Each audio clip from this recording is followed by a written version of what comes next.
시작했어요. 그래서 사사기가 이건 영상 찍는 거 아니야? 찍고 있어? 아, 찍어도 돼요. 네.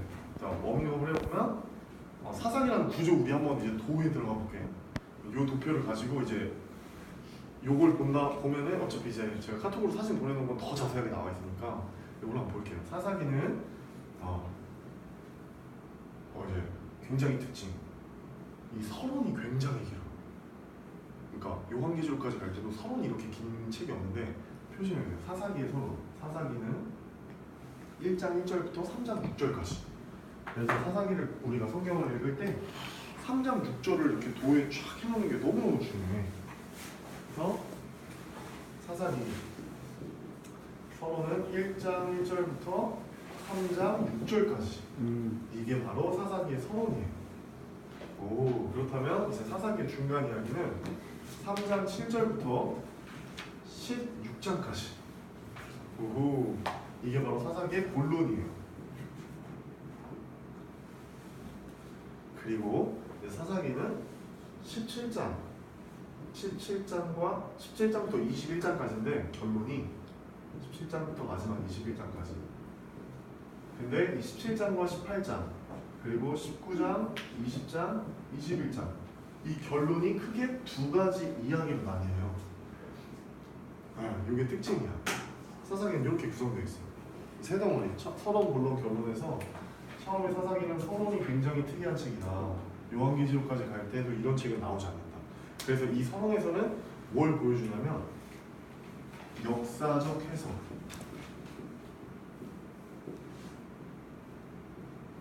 뭐라 해야 될까? 역사를 어떻게 해석해야 될까? 우리가 지금도 우리가 살아가고 있는 시대에 지금 정치와 사회 문화들이 있을 텐데 어떻게 크리스찬들이 하나님의 말씀을 가지고 우리의 지금 이 세상 돌아가는 문화를 해석할 수 있을까? 그 힘을 길러준 게 바로 이 사사기 서론부예요. 그래서 사사기 서론부는 되게 파워가 있고, 그래서 목사님들 중에는 이제 이 부분만 가지고도 사사기의 실제 내용은 들어가지도 않았는데 서론으로 이제 막 부흥회를 하시는 분들이 있어요. 왜냐면 우리가 살아가는 역사를 해석할 수 있다는 것이, 그 관점을 준다는 것이 너무너무 어마어마한 의미가 있거든. 사사기 1장에서는 쉽게 말하면 이제 사사기 1장에서는 현실을 좀 말해. 현실. 그냥 있는 그대로의 팩트를 전달하는 거야. 우리가 살아가는 삶이 이렇습니다. 역사적으로 누가 뭘 이랬습니다. 이런 식으로 진행이 됐습니다. 이렇게 팩트만 전하는 현실을 좀 이렇게 쫙 풀어줘, 사사기에서. 그런데 이제 이 사사기는 뭐랑 같이 봐야 되냐면 바로 여호수아랑 같이 봐야 돼. 여호수아가 순종 축복의 짧은 15년의 행복한 이야기라면 사사기는 340년의 굉장히 긴 암흑기의 이야기잖아. 하나님께 불순종한 슬픈 이야기. 이 여호수아와 사사기라는 책을 링크시켜주는 역할을 하는 게 바로 이 사사기고 이 서론이거든. 근데 이 서론에 담는 게 1장은 현실이야. 그럼 2장은 뭐냐면 역사적인 관점. 어떤 그 배우의 우리 현실에 넘어서 눈에는 보이지 않는 이 역사적 일들이 왜 발생할까를 말해주는 게 바로 2장. 이 내용을 보면 뭐냐면 이스라엘 민족들이 여호수아라는 책에서 가나안 7 족속을 물리치고 전쟁하여서 눈으로 볼 때는 총과 칼로 싸워서 전쟁했지만 우리가 여호수아의 대주제가 뭐였지? 하나님이 하신다. 아멘. 하나님의 주권이었어. 그래서 우리가 예수 그리스도 안에서 살아가는 삶은 총과 칼의 전쟁이 아니라 하나님께 이미 받았던 그 말씀의 언약을 붙들고 기억하면서 순종해 나가는 싸움이었다. 그것이 지금 우리 크리스찬들이 삶에 가나안 땅에서 살아가는 전쟁, 영적 전쟁의 의미라 했잖아. 그럼 그것이 어떻게 됐을까를 이제 사사기에서 링크시켜주는 거예요, 서론에서. 그런데 내용은 이제 계속해서 잘 쫓아냈다. 근데 2장에서 뭘 말하냐면 1장 19절부터 갑자기 딱 바뀌어 분위기가. 이 사사기 1장 1절부터 사사기 1장 18절까지는 어떤 내용이냐면 쫓아냈다. 계속해서 이스라엘 민족들이 하나님 말씀에 순종해서 가나안 7 족속들을 물리치는 이야기가 나오는데 갑자기 1장 19절부터 쫓아내지 못하였더라, 쫓아내지 아니하였더라 라는 말씀들이 이제 쭉쭉 나와. 그 말은 뭐냐면 이제 여호수아에서 집중 조명하지 않았던 뭔가 감춰졌던 역사의 배후를 쫙 풀어주는 거야. 분명히 여호수아 말씀에선 이랬는데 하나님의 선한 말씀이 하나도 땅에 떨어지지 않고 다 응하였다. 그래서 여호수아에서는 굉장히 순종해서 복받는 이야기가 많이 나왔는데 사사기 와보니까 또 다른 거야. 아니 쫓아내지 못한 이야기들이 있어. 와, 그렇다면 이 현실을 왜 이 현실이 일어난지 그 이유를 이제 2장에서 말해준 거야. 어디서? 2장 20절에서 2장 20절부터 2장 마지막 절까지 그걸 이제 한번 읽어볼 건데, 그래서 해석 이제 3장 6절까지가 3장 1절부터 6절까지 쉽게 생각하면 사사기는 서론이 그냥 1, 2장이라고 외우면 쉽겠지만 구체적으로 3장 6절까지야. 가나안 민족들을 쫓아내지 않았던 것은 이스라엘 민족들이 불순종해서 이제 역사적인 해석은 뭐냐면, 내가 말씀을 읽어볼까요? 뭐라고 하나님께 말씀하신지. 우리 1장 사사기 1장 한번 가봅시다. 사사기 1장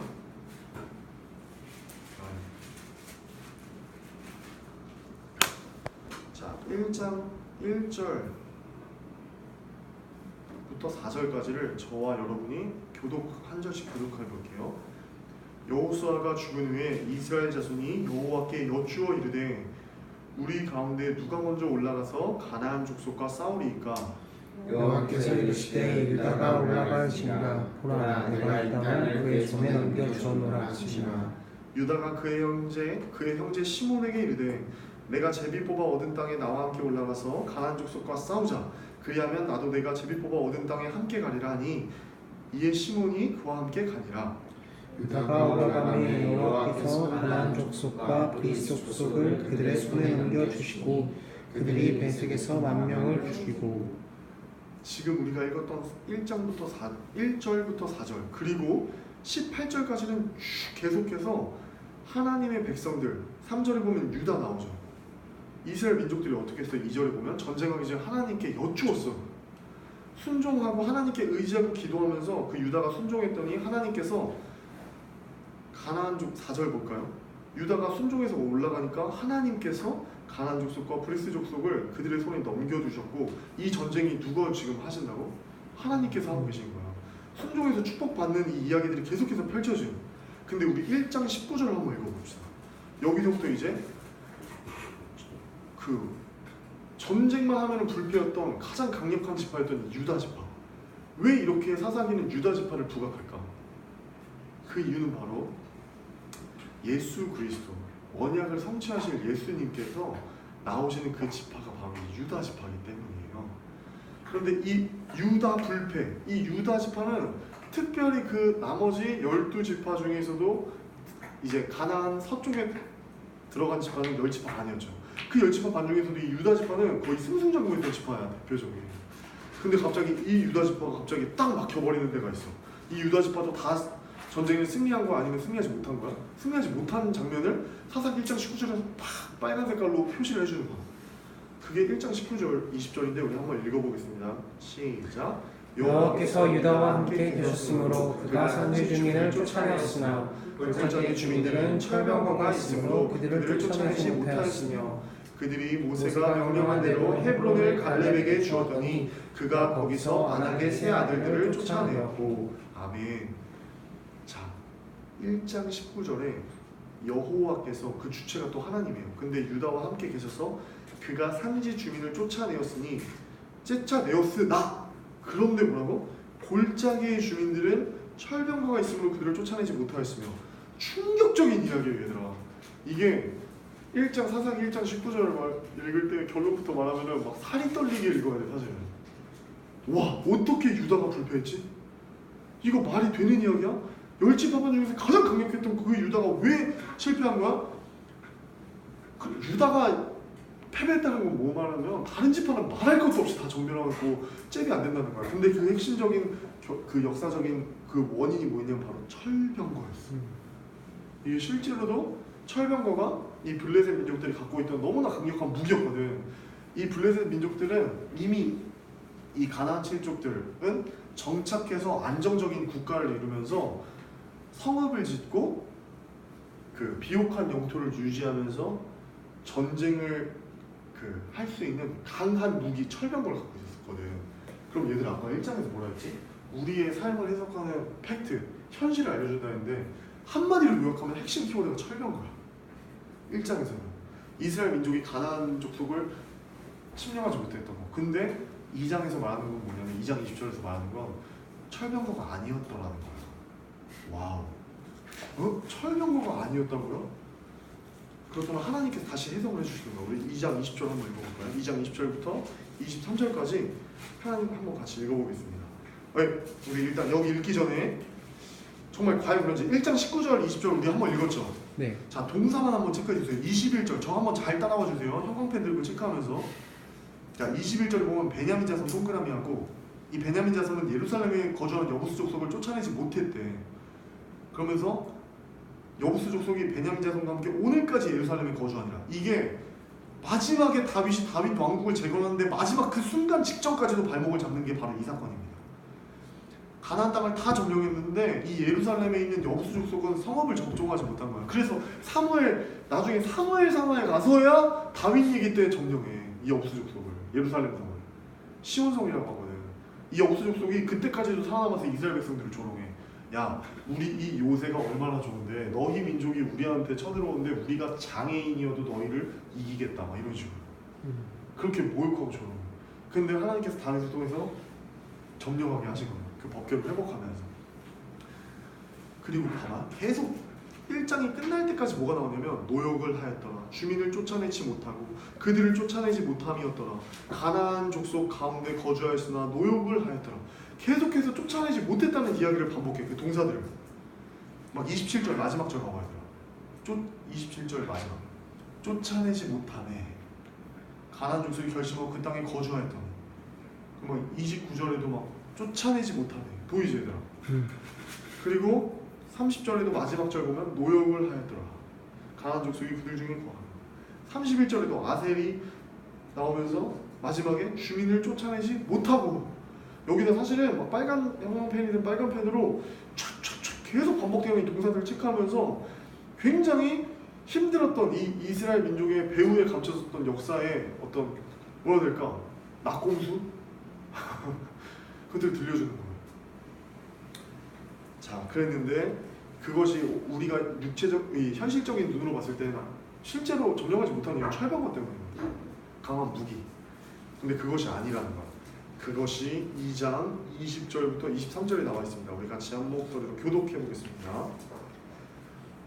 여호와께서 이스라엘에게 진노하여 이르시되 이스라엘 백성이 내가 그들의 조상에게 명령한 언약을 어기고 나의 목소리를 순종하지 아니하였은즉 나도 여호수아가 죽을 때에 남겨둔 이방 민족들을 다시는 그들 앞에서 하나도 쫓아내지 아니하리니 이는 이스라엘이 그들의 조상들이 지킨 것 같이 나 여호와의 도를 지켜 행하나 아니하나 그들을 시험하려 함이니라 하시니라. 여호와께서 그 이방 민족들을 머물러 두사 그들을 쫓아내지 아니하시며 여호수아의 저주를 주시니 자, 이 2장 20절부터 23절은 굉장히 충격적인 메시지예요. 뭐냐면 하나님이 남겨놨다는 거야. 이방 민족들이 쫓겨내지고 철병거 때문에 쫓아내지 못했다는 거야. 그렇다면 이것은 뭔 말하냐면 이스라엘 민족들이 그 현실을 싸워나가는 전쟁 앞에 눈에 보이지 않는 하나님의 섭리가 있었다는 거야. 그게 뭐라고? 하나님의 섭리와 주권 가운데 이방 민족들을 남겨두셨다는 거야. 첫 번째 이유는 적어주세요. 출애굽기와 신명기에 나오는데 바로 이게 들짐승 때문이에요. 이 들짐승들이 이 이방 민족들이 만약에 다 한 번에 없어지면 이 가나안 땅, 약속의 땅에 살고 있는 강한 들짐승들이 이스라엘 민족들을 침략하고 공격할까봐 하나님께서 일부러 이방 민족들을 둘레둘레 배치해 놓으신 거예요.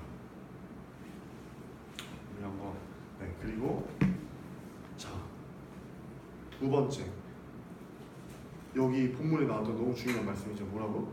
여호와의 도를 지키는지 시험하신다는 거예요. 그게 바로 사사기 2장 21절에서 23절까지입니다. 그리고 마지막 세 번째 이유가 바로 3장 1절과 2절에 나옵니다. 결론부터 말하면 우리 한번 따라해볼까요? 스파링 상대로 남겨두신 이방 민족들, 스파링 상대로 남겨두신 이방 민족들 자, 사사기 3장 1, 2절 제가 읽어보겠습니다.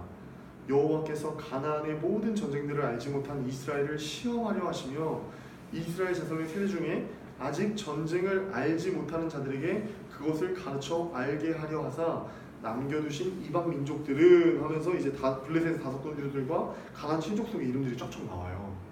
그럼 얘들아, 이 말은 뭔 말이냐면 우리 사사기에 2장 6절에서 7절, 8절, 9절, 10절 요 문단이 너무너무 중요하거든.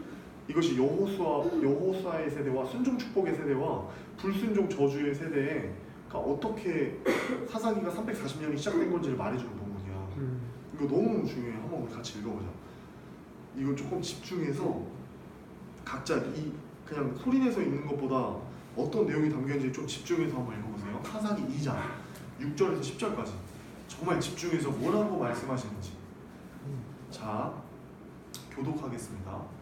전에 여호수아가 백성을 보내매 이스라엘 자손이 각기 그들의 기업으로 가서 땅을 차지하였고 여호수아가 사는 날 동안에 여호수아 뒤에 순종한 장로들 곧 여호와께서 이스라엘을 위하여 하신 모든 큰 일을 본 자들이 사는 날 동안에 여호와를 섬겼더라.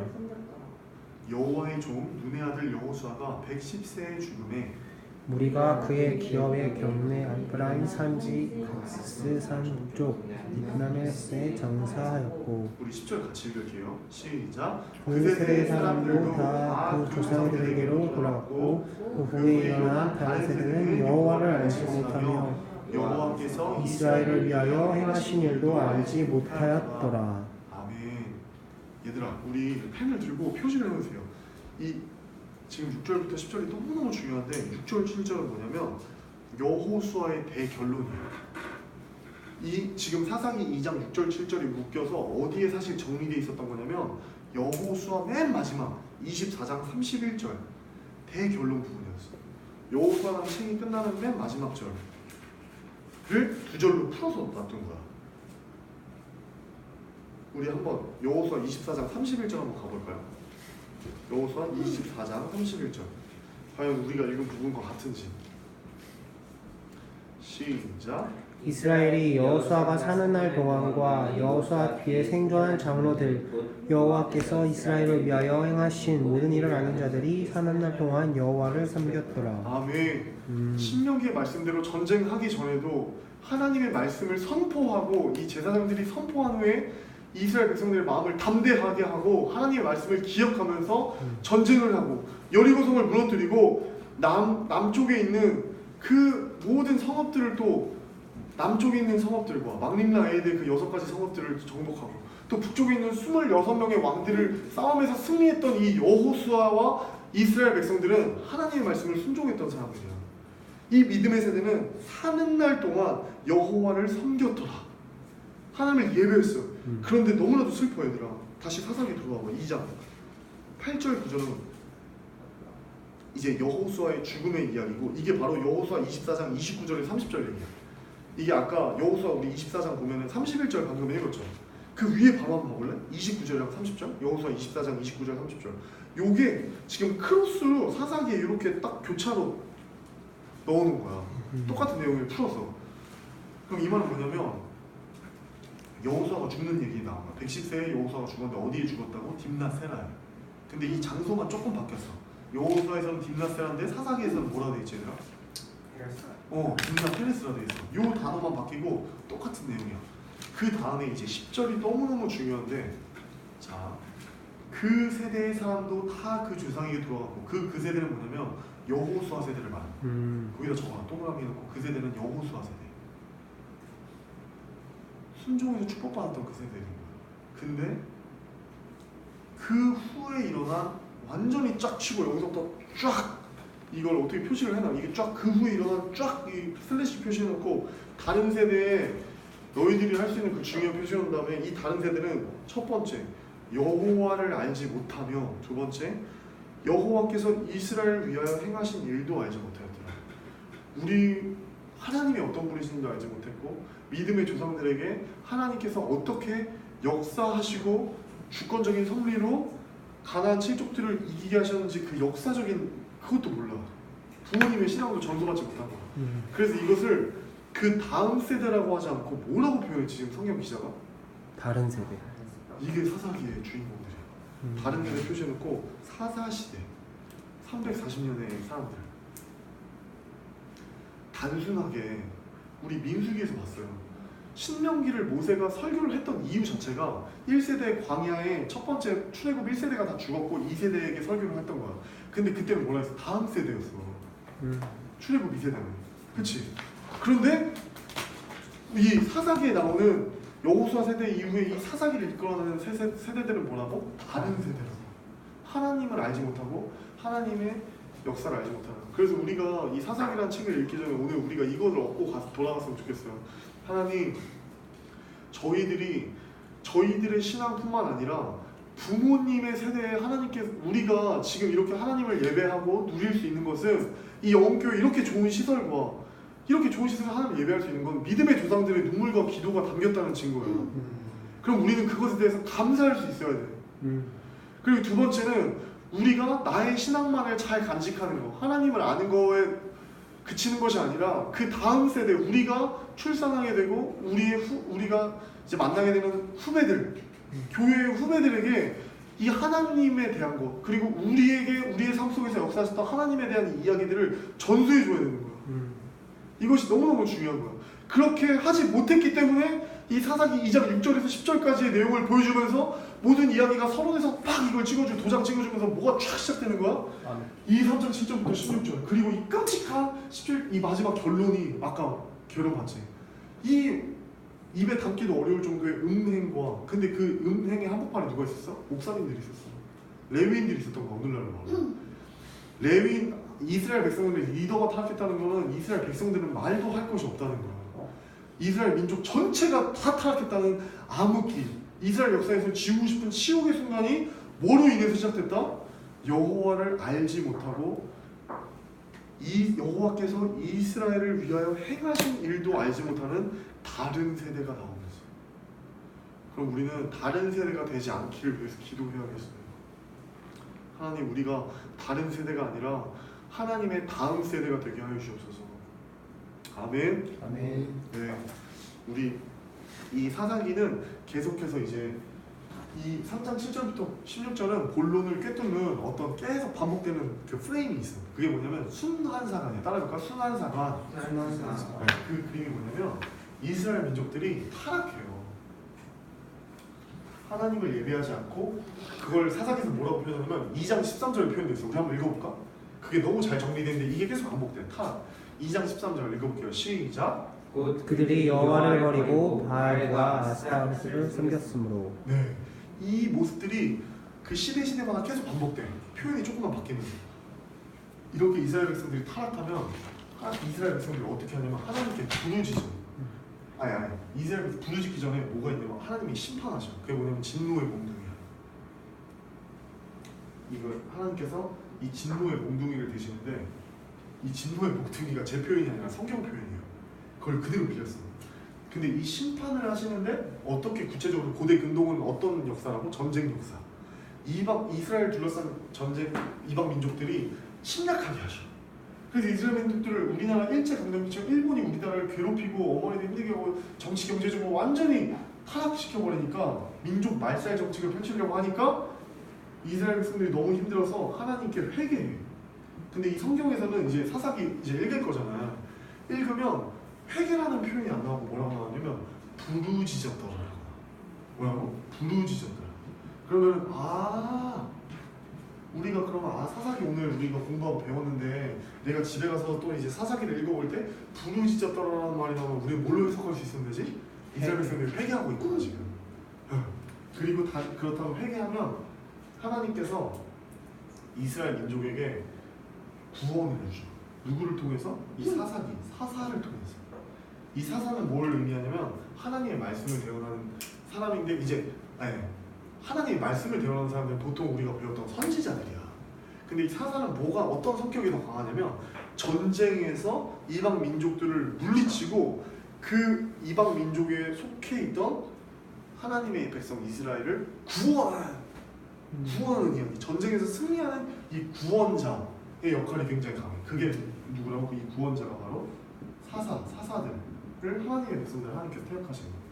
그러면 근데 이렇게 되면은 이스라엘 백성들이 회개하고 다시 하나님께로 돌아오면 다시 여호와를 알고 하나님을 예배하는 문화가 되면 좋았을 텐데 너무나 슬프게도 다시 이스라엘 백성은 타락해요. 그것이 계속해서 12번 반복되는 거예요. 12명의 사사 이야기를 통해서 외우고 주십시오. 이스라엘 12지파와 신약의 12사도처럼 12제자처럼 그지? 그럼 요 사관이 계속해서 반복돼요. 근데 이제 이 얘기가 12번이 반복되는 거야. 근데 얘들아 이제 또 재밌는 게 있어. 이 이야기가 계속해서 반복되는 요거를 이제 크게 적어볼게요. 순환사관. 네.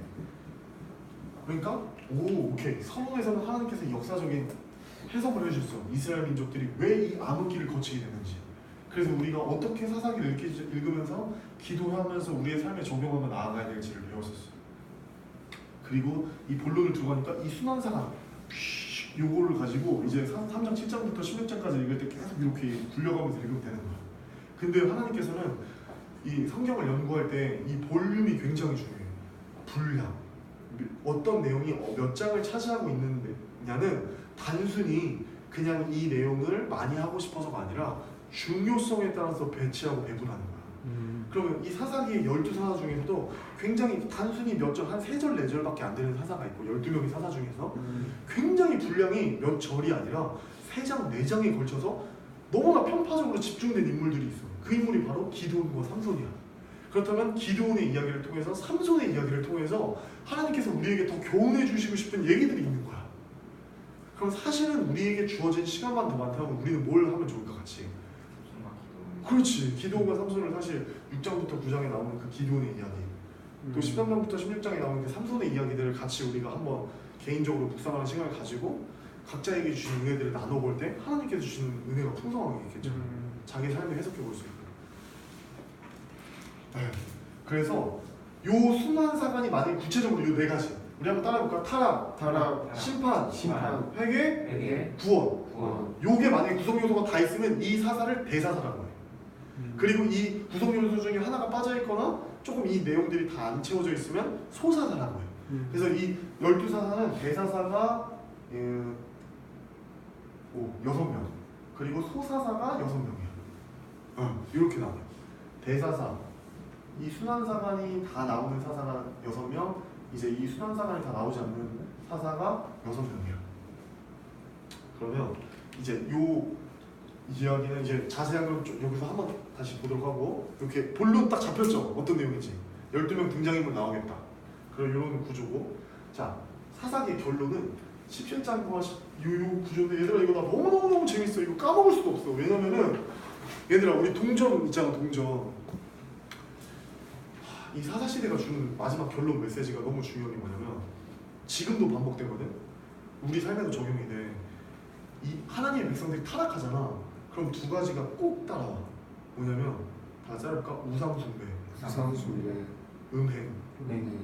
이 우상숭배라는 것은 바알과 이 사사기 2장 13절에 나왔던 바알과 아스다로 옛날에 이스라엘 백성들이 섬겼던 그 가나안 땅의 우상 신들만을 말하는 게 아니라 오늘날에 지금 우리 마음 가운데 있는 하나님이 아닌 돈과 어떤 사람들로부터의 인정 아니면 좋은 배우자 아니면 내가 이루고 싶은 어떤 목적 이 땅에서 이루고 싶은 목적들 있지. 하나님이 아닌 내가 하나님보다 더 사랑하는 것들이 우리에게는 우상이 될 수가 있어.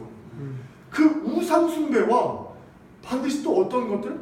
하나님께서 주신 이 성의 아름다움은 하나님께서 부부 가운데 얘들아 이 부부가 성생활하는 것이 왜 너무 중요할까?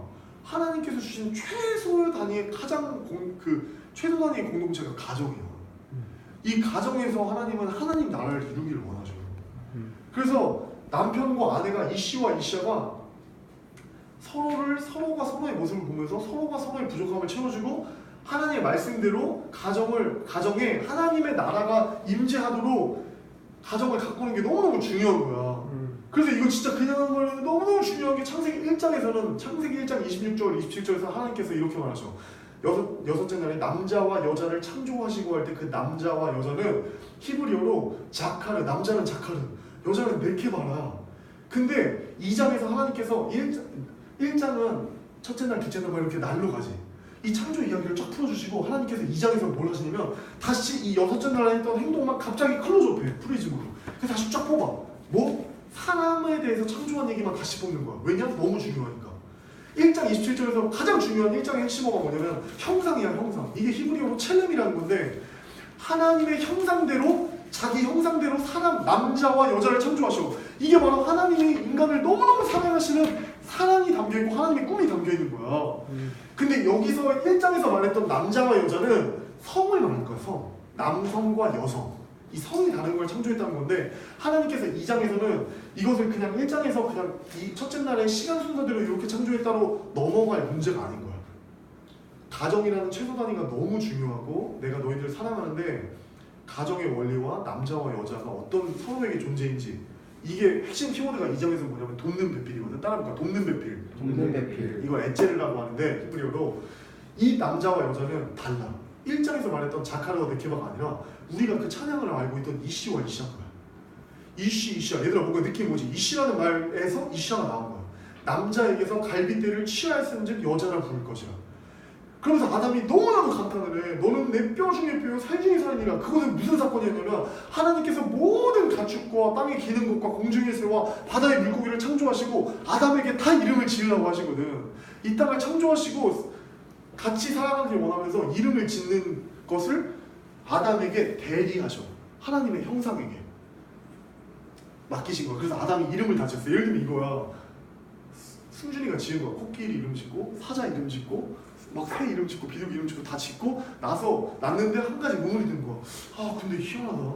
왜 나는 없지? 왜 나랑 같은 애는 없지? 이게 궁금한 거야. 그래서 하나님께서 혼자 있는 것이 보시기에 좋지 않으므로 돕는 배필인 하와를 갈빗대를 잠을 들게 하시고 갈빗대를 취해서 만들거든. 그러니까 아담이 창세기 2장 거기서 감탄하는 거야. 너는 내 뼈 중에 뼈요 살 중에 살이니라. 이 말은 뭐냐면 마침내 나를 찾았다. 하나님의 형상을 볼 수 있는 상대방을 찾은 거야. 이 돕는 배필이라는 것은 핵심이 서로가 서로를 이 엣지 우리 한번 찾아볼까? 이거 너무 중요하니까 잠깐 벗어났지만 창세기 2장으로 가봐요. 창세기 2장 한번 읽어볼까요? 일단 창세기 1장 26절부터 한번 27절부터 한번 읽어봅시다.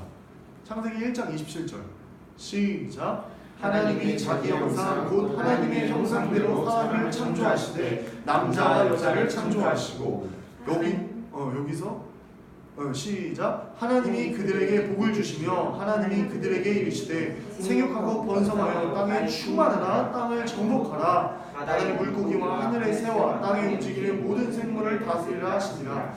얘들아 이 28절 말씀을 타잔을 생각하면 안 돼. 타잔처럼 막 우리는 빨가벗지 않고 막 동물 기르라는 얘기인가 보다 그 정도 얘기가 아니라 이 땅에 있는 모든 것이 다 우리 거라는 거야. 얘들아 하나님이 계속해서 지금 모세오경이랑 여호수아 사사기에서 보여주는 역사서에서 보여주는 게 뭐야? 하나님이 통치하시는 거야. 하나님이 다스리시는 거야. 근데 그것을 누구한테 위임한 거냐면 지금 인간에게 위임한 거야. 그래서 이거를 그냥 내가 하는 말이 아니라 신학적인 용어로 복의 위임이라는 너무너무 중요한 문단이 창세기 1장 26절부터 28절까지야. 이 문단을 문화명령이라 그래. 제1차 문화명령.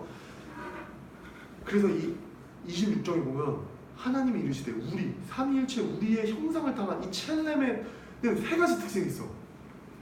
그냥 들어봐. 우리 한번 적어볼까요? 이거 근데 중요하니까. 하나님의 형상에 세 가지가 담겨있어요. 첫 번째 친밀성. 그리고 두 번째 유사성. 그리고 세 번째 대리성. 대리요? 대리. 하나님께서 대신해서 이 땅을 다스리고 통치할 권한을 주셨다는 거야. 그게 복을 주셨다는 거야. 그리고 이 유사성은 뭐냐면 하나님의 형상이 담긴 이 생기가 담긴 것은 누구에게밖에 없어? 사람에게밖에 없는 거야. 알겠지? 그리고 이 땅에 있는 모든 가축과 물고기와 새는 하나님과 뭐를 못해? 교제를 못해.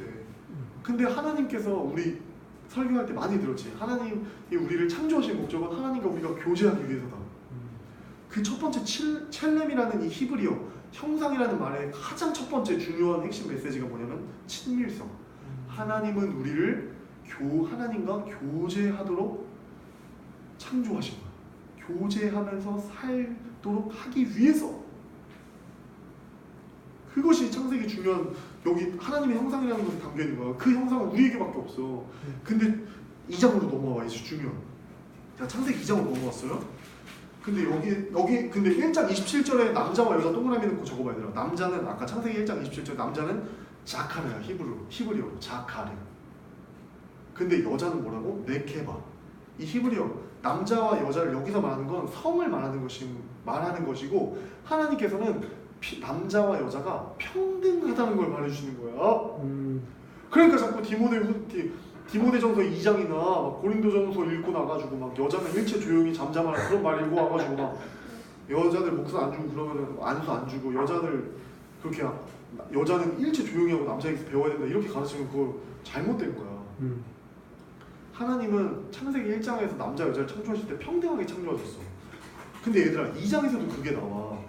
남자 이쉬에게서 이샤라는 히브리어가 파생되는 거야. 남자에게서 여자가 나오는 거야. 갈빗대에서. 근데 그렇게 되면 또 여자가 남자에게 종속된 거냐? 아닌 거야. 여자가 지금 이 역사 속에서 계속 보편 역사에서 뭐가 반복돼? 여자에게서 남자가 나오지. 그럼 무슨 말이야? 하나님께서 창조하실 때 갈빗대에서 남자에게서 여자를 취하고 다시 여자에게서 남자가 나오게 취하게 하시는 거야. 남자와 여자는 평등한 거야? 불평등한 거야? 평등한 거야. 무슨 말인지 알겠지? 근데 여기에서 2장 읽어볼까요? 2장 23절 너무너무 중요한 부분이에요. 창세기 2장 21절부터 25절은 한 문단이에요. 사람이 이 부부와 최소 단위의 가정을 이루시는 장면인데 여호와 하나님이 아담을 깊이 잠들게 하시니 잠들매 하나님이 그 갈빗대 하나를 취하고 살로 대신 채우시고 여호와 하나님이 아담에게서 취하신 그 갈빗대로 여자를 만드시고 이 여자는 네케바를 만드신 것이 아니라 뭐라고? 이샤를 만드시고 그를 아담에게로 이씨에게로 끌어오시니 아담이 이르되 이는 내 뼈 중에 뼈요 살 중에 살이라. 이거 읽을 때 그냥 읽으면 안 돼. 막 감탄하면서 읽어야 돼. 마침내 내가 진짜 하나님의 형상을 찾았구나. 이쯤이 나라는 거야. 나를 발견했다는 거야. 너무나 기쁜 감동. 이것을 남자에게서 취하였은즉 여자라 부르리라 하니라.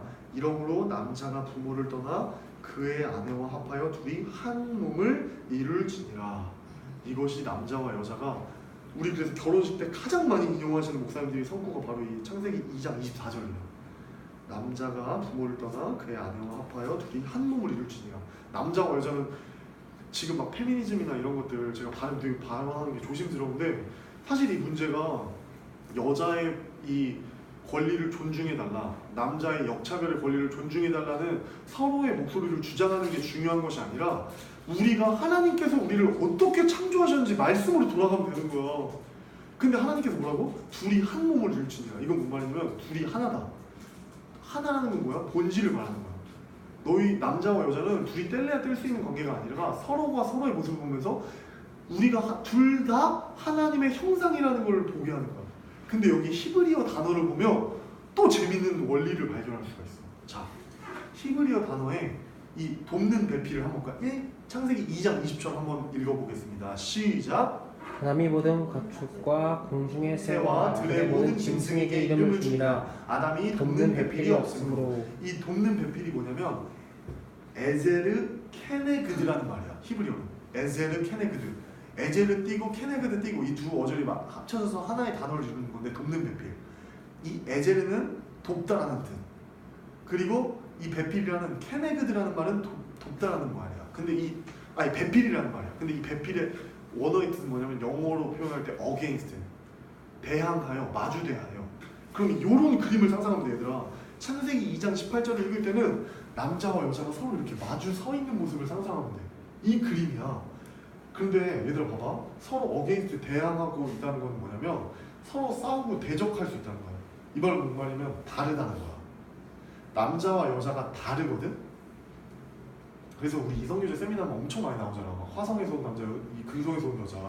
남자와 여자의 그 사고들도 너무나도 다르기 때문에 서로 부딪힐 수 있어서 그런 서로를 이해하고 배려하는 게 굉장히 중요한데 이 히브리어 돕는 배필이라는 단어를 보니까 돕는다는 에젤라는 뜻도 있지만 대항한다는 네케그드라는 뜻도 있는 거야.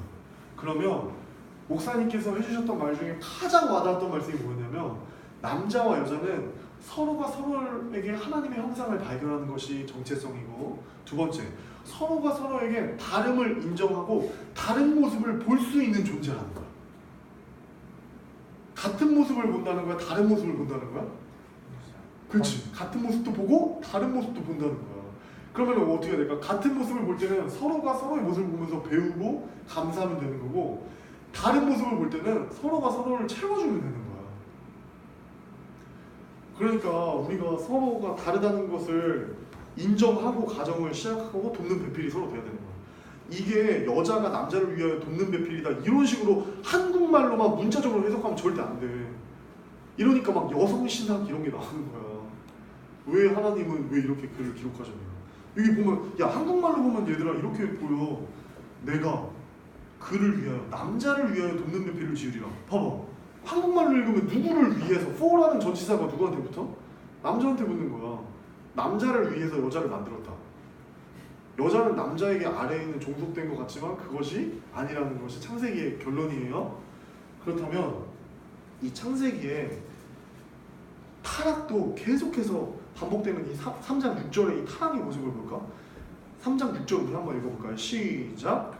여자가 그 나무를 본즉 먹음직도 하고 보암직도 하고 지혜롭게 할 만큼 탐스럽기도 한 나무인지라. 여자가 그 열매를 열매를 따먹고 자기와 함께 있는 남편에게도 주매 그도 먹은지라. 자, 창세기 3장 6절에 형광 펜이든 이 빨간 펜이든 딱 들고 표시를 3개의 동사에 꼭 해주세요. 자, 먹음직. 자, 두 번째 보암직. 세 번째 지혜롭게 할 만큼 탐스럽기도. 자, 창세기에는 10가지의 시작이 되는 이야기가 나와. 죄도 시작되고 타락도 시작되고 살인도 시작되고 예배도 시작되고 하나님의 이름도 시작되고 가정도 시작되고 시작되는 이야기들이 시작의 책이 바로 이 창세기야. 근데 지금 타락이 시작되는 부분이 바로 이 3장이거든. 이 3장을 왜 나누냐면 이 3장이 바로 이 사사기 여기 결론부 17장부터 21장의 끝판왕에 담겨있기 때문이야. 그 창세기 시작된 인간의 최초의 원죄의 원형이 바로 여기에 담겨있다는 거야.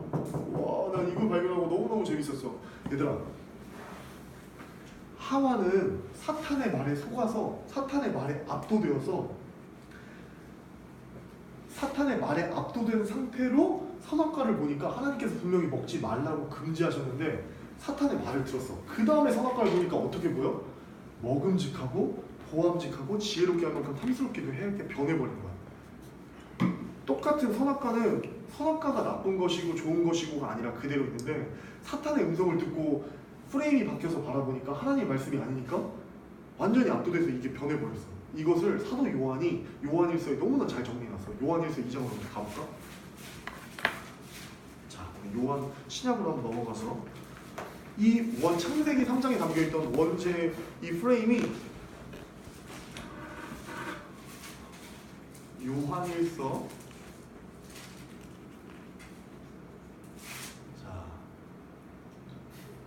2장 16절 우리 한번 다 같이 읽어보겠습니다.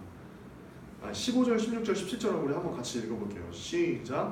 이 세상이나 세상에 있는 것들을 사랑하지 말라. 누구든지 세상을 사랑하면 아버지의 사랑이 그 안에 있지 아니하니 이는 세상에 있는 모든 것이 육신의 정욕과 안목의 정욕과 이생의 자랑이니 다 아버지께로부터 온 것이 아니요 세상으로부터 온 것이라. 이 세상도 그 정욕도 지나가되 오직 하나님의 뜻을 행하는 자는 영원히 거하느니라. 아멘.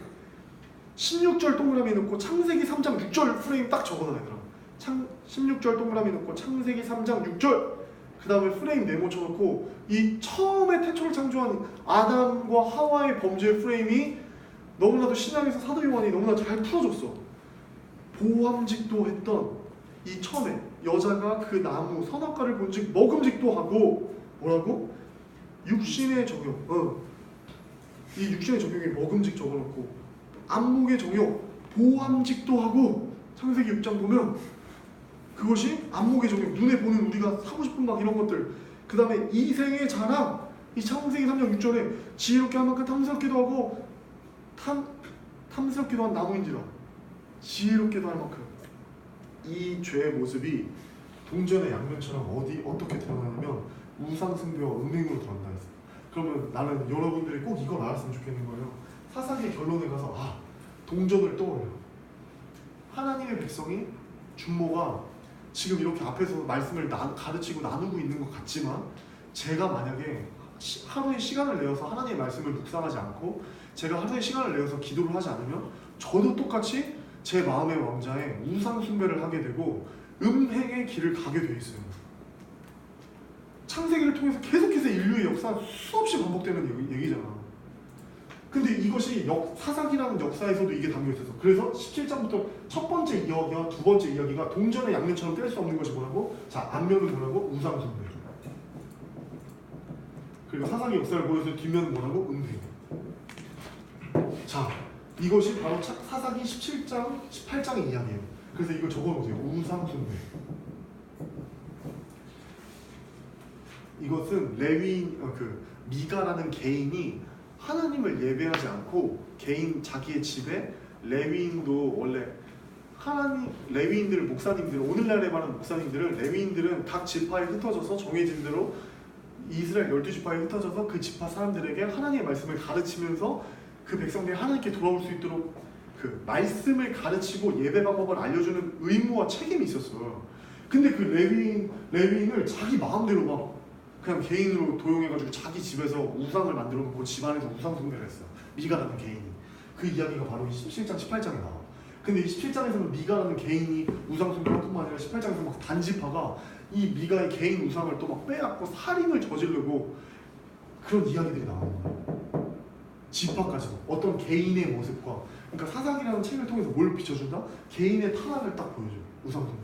그 다음에 좀 더 클로즈업해서 단지파, 이스라엘 12지파에서 단지파, 지파 전체가 또 타락하는 모습을 보여주는 거예요. 됐죠? 우상 숭배도 첫 번째는 조금 개인, 그 다음에 좀 크게. 그 다음에 이 19장부터 21장의 주제는 뭘까? 음행. 이거는 이 음행으로 인해서 막 강간하는 사건이 나와요. 막 소돔과 창세기 19장에서 나왔던 소돔과 고모라 그 유황불로 심판받았던 그 죄악들이 막 그 모습이랑 거의 흡사할 정도로 타락한 모습이에요. 거의. 그러니까 무슨 말이야? 가나안 땅에서 계속해서 반복돼서 강간하고 윤간하는 일들이 오늘날에만 있었던 것이 아니라 이 사사시대 때도 너무나 팽배했다는 거야. 그렇다면 우리는 이 역사를 읽으면서 배워야 하는 거야. 하나님, 저희가 하나님의 말씀을 주야로 묵상하고 기도하며 하나님을 아는 세대가 되게 하여 주옵소서. 다음 세대가 되게 하여 주옵소서. 다른 세대가 되는 저주가 우리에게 찾아오지 않고 하나님, 다음 세대가 되기를 원합니다. 자, 그렇다면 이렇게 구조를 봤는데, 자, 이 말이 아까 우리 창세기 3장 6절에 자기 소견에, 자, 얘들아, 아까 창세기 6절 보니까 뭐라 그랬지? 선악 그 나무가 먹음직도 하고 보암직도 하고 지혜롭게 할 만큼 탐스럽다 했지. 이 말은 뭐냐면 쉽게 말하면 이거야. 내가 그냥 하고 싶은 대로 했다는 거야.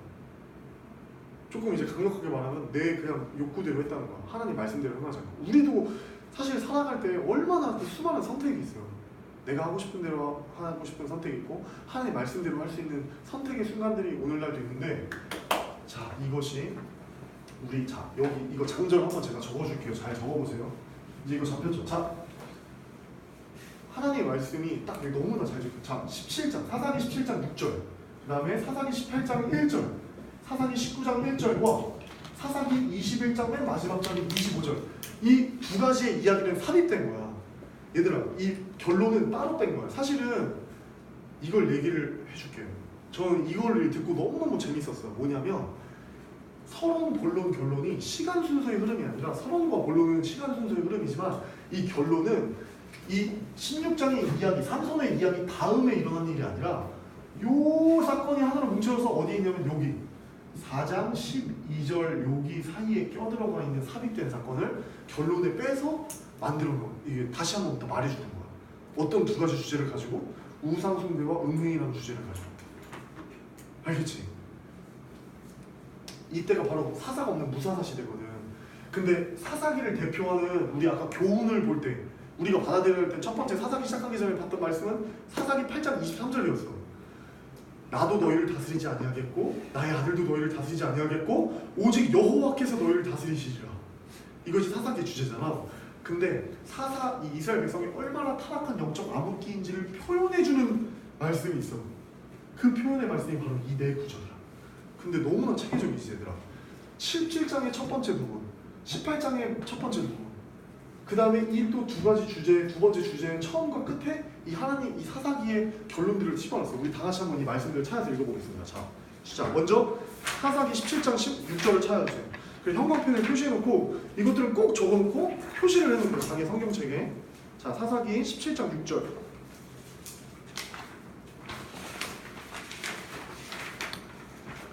자, 우리 읽어보겠습니다.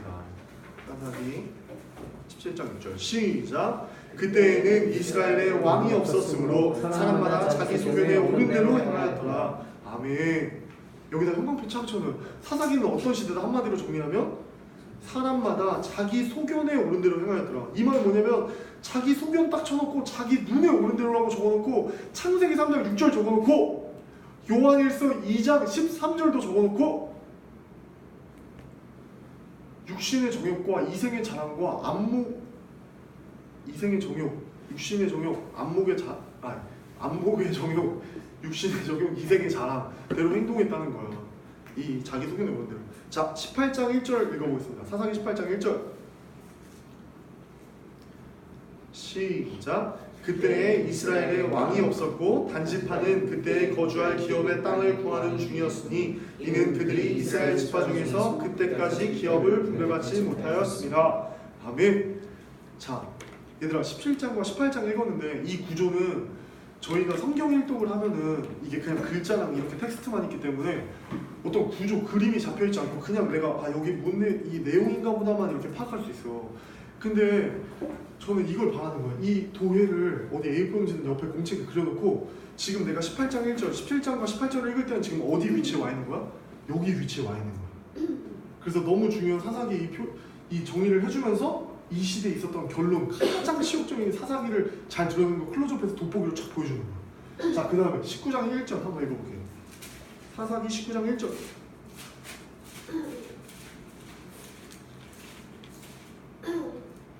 1절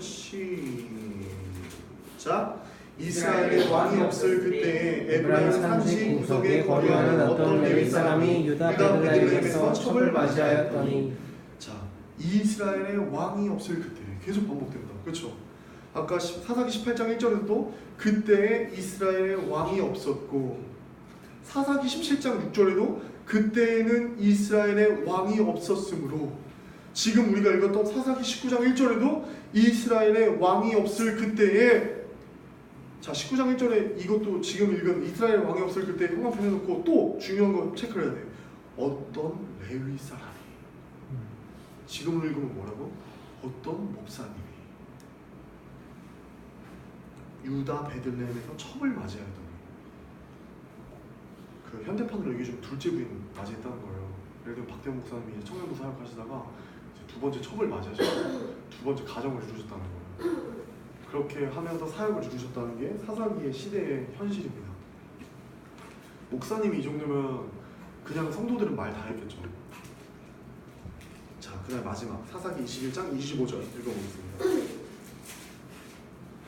시작. 그때에 이스라엘에 왕이 없었으므로 사람이 각기 자기의 소견에 옳은 대로 행하였더라. 맨 마지막 절인데 각기 자기의 소견에 옳은 대로 이것도 자기 눈 말하는 거예요. 자, 사사시대는 이렇게 힘든 시기였는데 이 사사시대가 언제 이제 안에 들어가 있던 세렌지를 우리가 다시 한번 이제 지워보고 보도록 하겠습니다. 자, 이제 오늘은 그 12명의 사사 이름 재밌게 한번 외워보고 이제 맞춰보려고 하는데요. 자,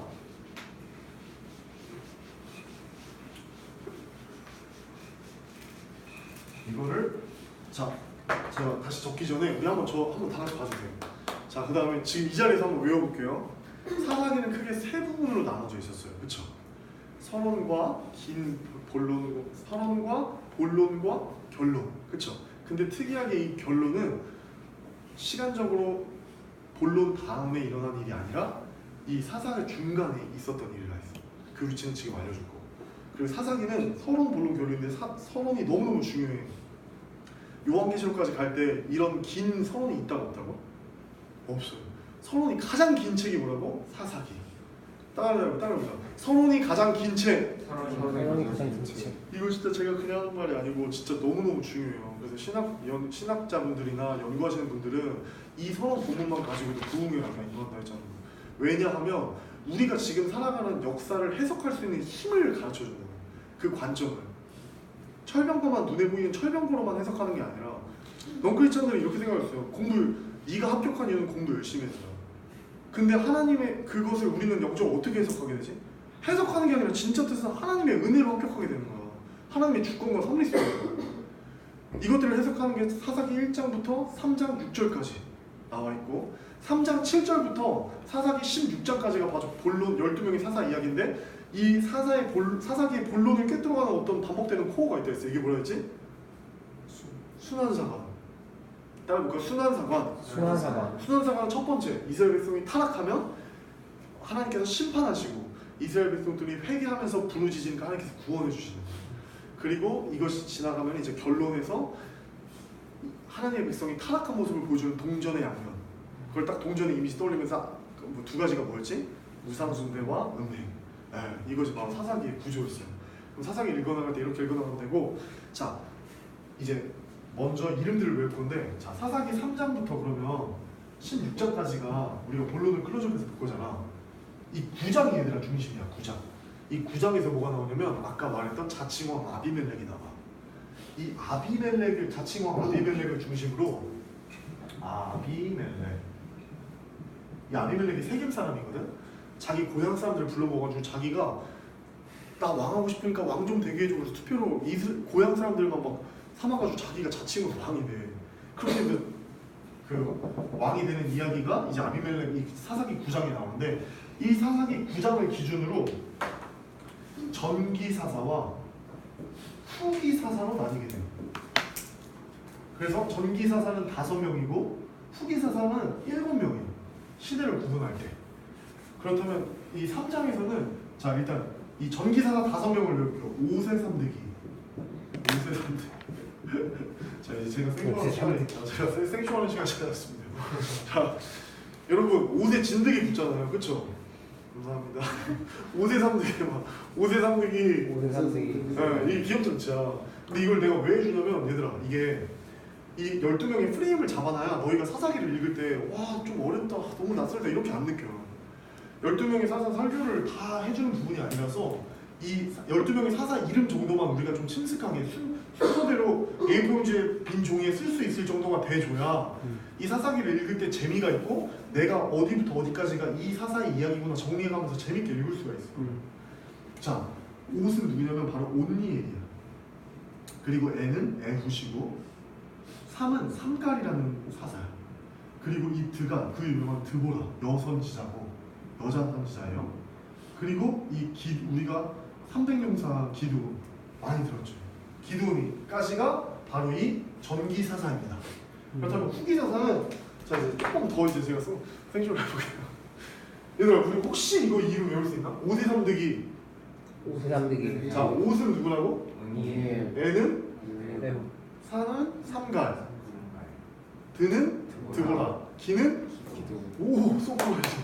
5세 3대기 외웠어? 자, 그 다음에 이제 가는데 여기는 이제 내가 애니메이션을 이렇게 내가 이렇게 서 있고 이제 행동을 타야 되는데, 자 머리를 이렇게 돌라.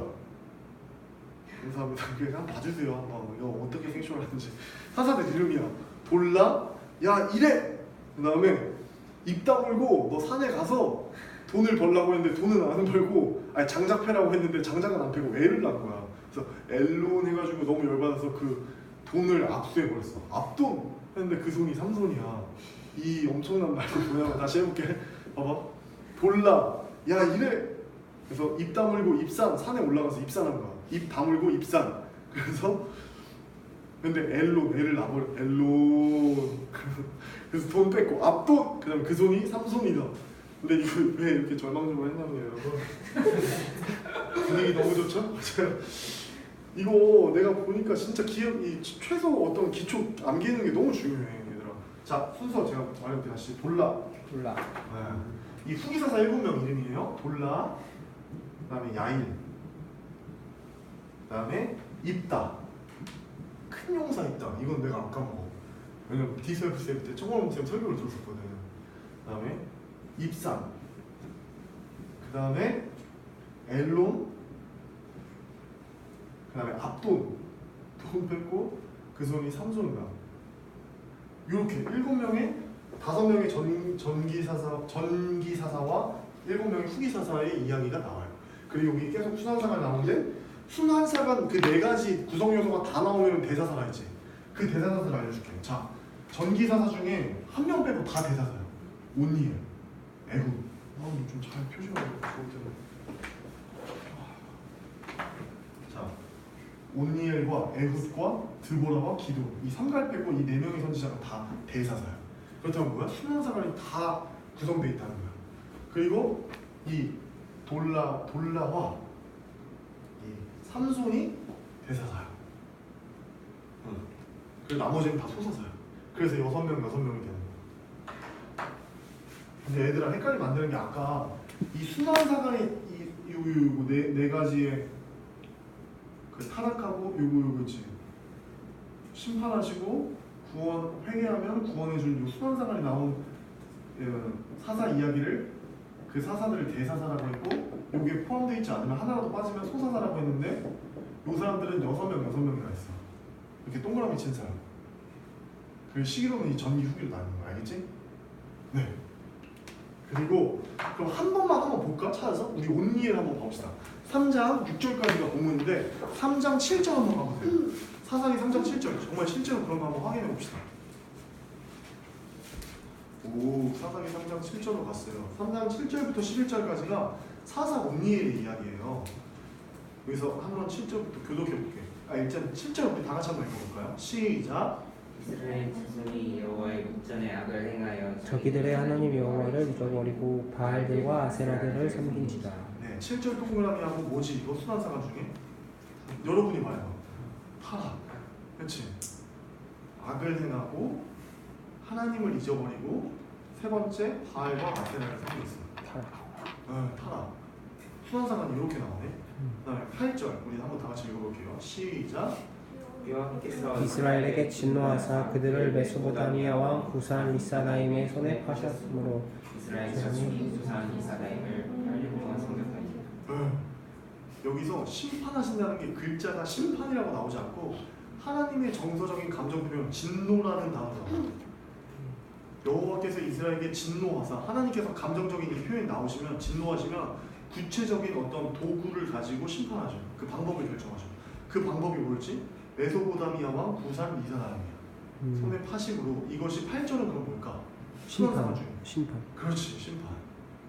그래서 이스라엘 자손이 8년 동안 구산 리사나임을 섬겼다.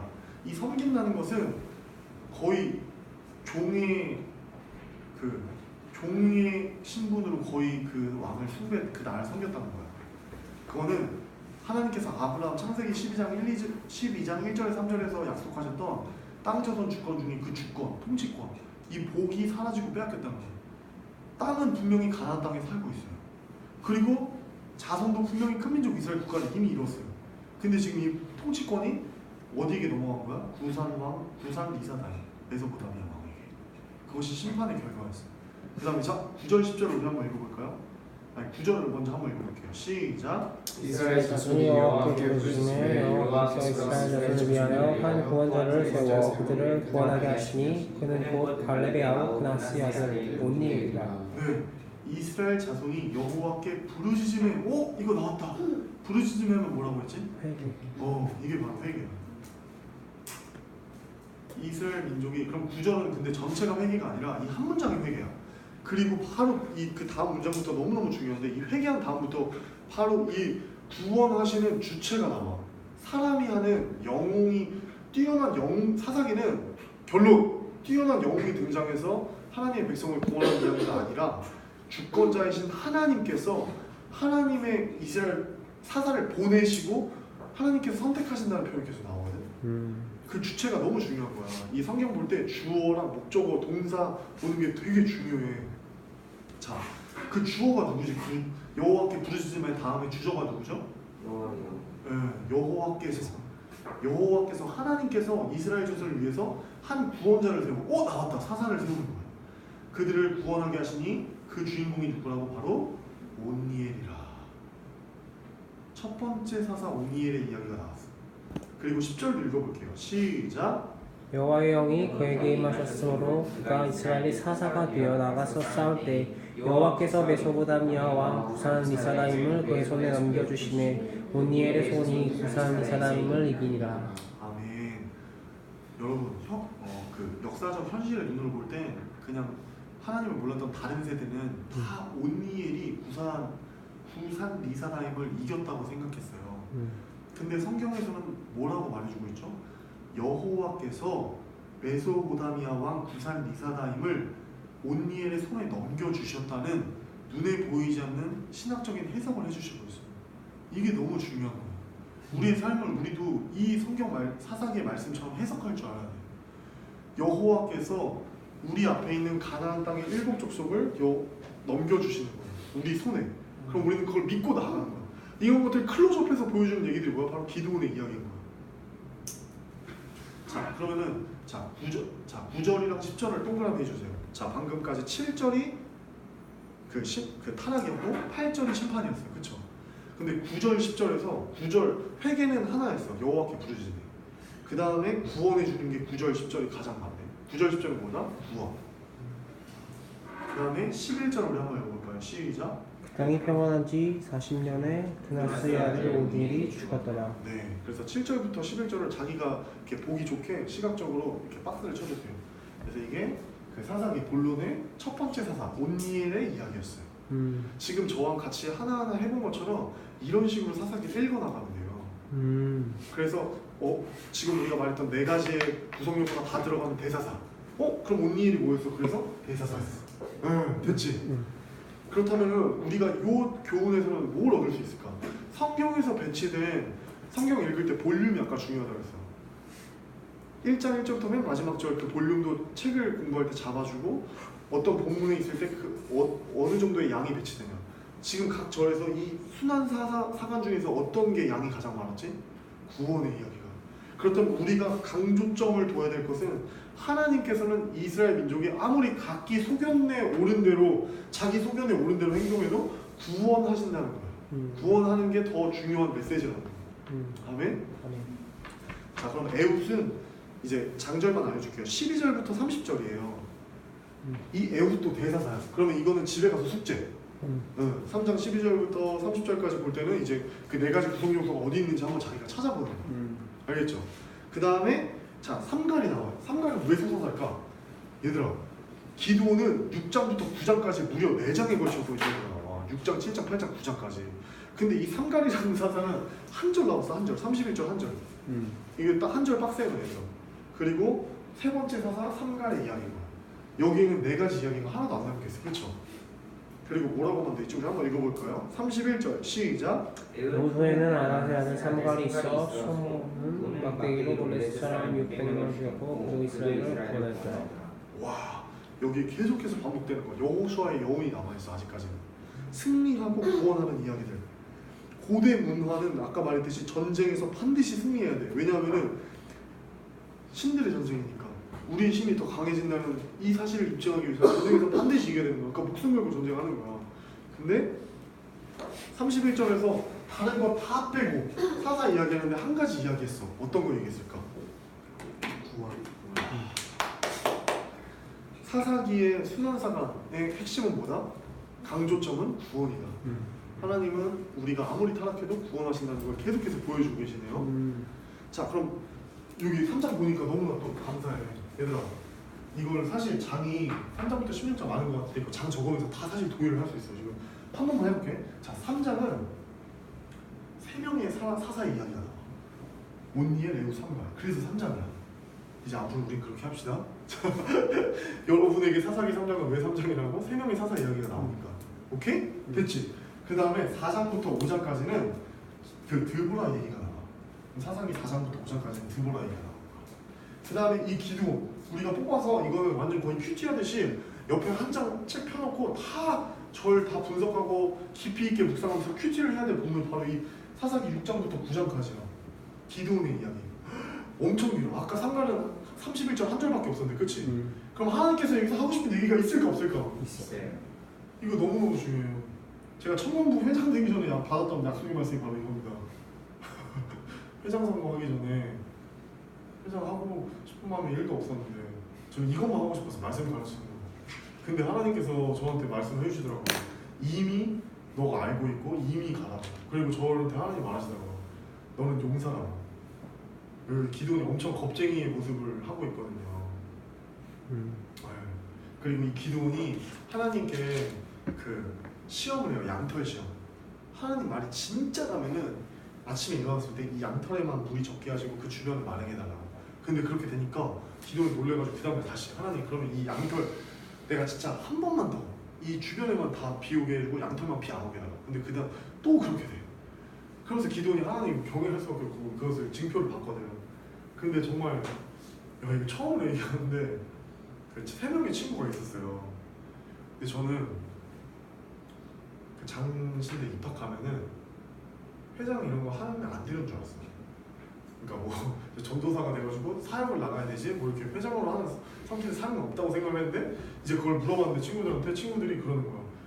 할 수 있다 얼마든지. 그리고 야 그럼 애들이 주변에서 계속 그러는 거야. 내가 예상했던 반응 야 너 힘들게 그러지 말고 일단 신학 열심히 공부하고 사역 나가서 이렇게 해라. 일단 1년은 준비해라. 이렇게 말할 줄 알았는데 애들이 다 그럼 하면 안 된다 할 줄 알았는데 갑자기 야 너가 회장하는 거야? 하나님이 하시는 거지? 막 이러고 옆에서 막 그런 말들 해주는 거야. 그리고 너무 충격받아가지고 나중에 가만히 있다가 애들이랑 넷이 있다가 밤이었는데 제가 동전을 던져보기로 했어요. 야 그러면 진짜 나 이거 아닌 거 하나님이 하는 마음 같은데 한 번만 동전 던져보기로. 그러니까 애들이 야 그럼 네가 던져. 이게 네가 던져서 해봐. 그런데 제가 던졌어요. 그래서 뭐 나오면 알 거면서 안면 이거 하고 던졌거든. 근데 진짜 안면이 나오는 거야. 근데 정말 내 마음에 거짓말같이 기도하고 던졌어. 심지어 하나님 저희 이거 장난으로 하는 게 아니라 하나님 진짜 왔다면 이렇게 알려달라고.